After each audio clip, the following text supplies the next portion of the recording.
major escalation and a defining moment for President Trump as he's set to deliver this address to the nation. I want to read in full the statement that President Trump released. He said, "We've completed our very successful attack on the 3 nuclear sites in Iran, including Fordow, Natanz, and Isfahan. All planes are now outside of Iran airspace. A full payload of bombs was dropped on the primary site, Fordow. All planes are safely on their way home. Congratulations to our great American warriors. There is not another military in the world that could have done this. Now is the time for peace. Thank you for your attention to this matter." That is the president's message, and we're going to hear more of that message later this evening when he addresses the nation at 10 p.m. Now, this airstrike going to likely derail any of those backdoor diplomacy talks that have been happening behind the scenes over the last, not just weeks, months. We've seen Iranian's foreign minister meet with Steve Witkoff. They were trying to make a deal, and then, of course, Israel struck Iran, and now the U.S. has joined Israel in their striking of Iran on these 3 nuclear sites, Fordow, Natanz, and Isfahan. Now, the president did just repost something on his social media site, True Social, that says Fordow is gone. And he posted a picture with that as well, showing flames in the air.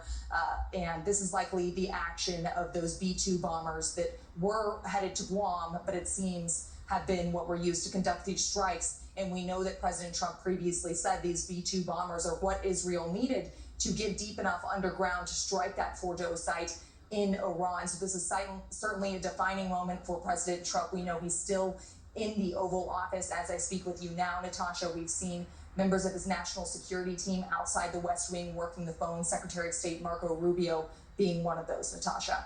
Libby Dean, live at the White House, continuing to monitor that tonight. Thank you so much. And as we continue to track this breaking news, we do want to bring in now News Nation senior national security contributor, retired Lieutenant General Richard Newton tonight. He's a command pilot with over 2,900 flying hours and aircraft, including the B-2 specifically. General, certainly always appreciate you making the time. And let's talk about this. With your experience in the B-2, I mean, talk to us about how extraordinary this mission was tonight, bombing these 3 Iranian nuclear sites. It certainly is extraordinary, and hats off to the 509th Bomb Wing out of Whiteman Air Force Base in Missouri. This was an exceptionally planned, choreographed, with taking into account some risk, obviously, but the fact that we got our B-2 bombers across the targets, as the president mentioned, and now outside of Iranian airspace speaks to not only our airmen's capability, but the joint force, the joint military force that enabled this mission to really now, at this point, to be success. Now, let me, Natasha, just put in perspective. We also will go through and achieve some battle damage assessment in the coming hours in the next day or two.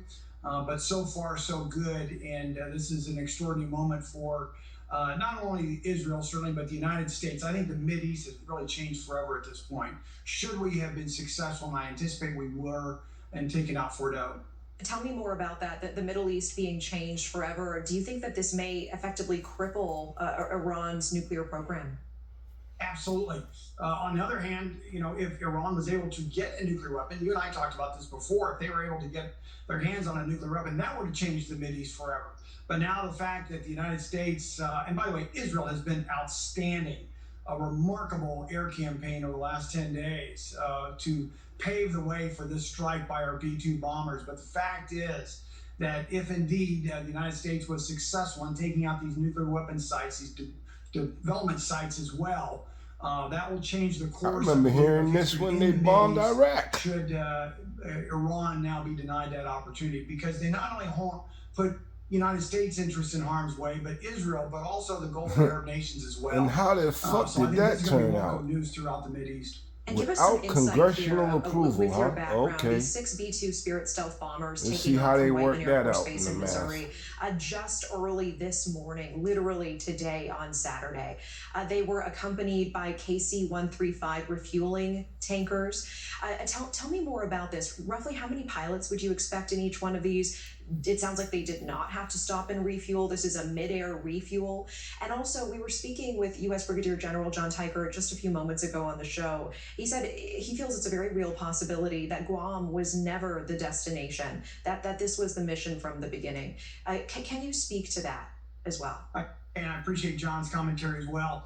I was again, the first B-2 Stealth Bomber Squadron commander back in the mid-90s when we actually brought this airplane into the Operational Air Force. And so this is a rather proud moment in the Newton household. But beyond that, what's really important, though, is that the men and women who not only, fly the jet, but also maintain it, they put the weapons on it and so forth, they're absolutely critical to this mission success. There are 2 pilots on board the B-2. We can fly that aircraft for hours. In fact, the longest combat mission in history, Natasha, to put things in perspective, was actually 44 hours after 9/11 on the 8th and 9th of October 2001, where we flew a round-robin mission from Whiteman Air Force Base in Missouri, struck targets in Afghanistan, and then continued on to Diego Garcia. So the airplane has, from a historical standpoint and an operational standpoint, and certainly from the skill of the support men and women of the aircraft, but also the operators, the pilots themselves, can fly long endurance sorties here. This will be probably at least a 30-hour mission, I presume. John Tiger was right. I don't think that Guam was ever in the target portfolio here. I believe that there was a lot of effective military deception along the way.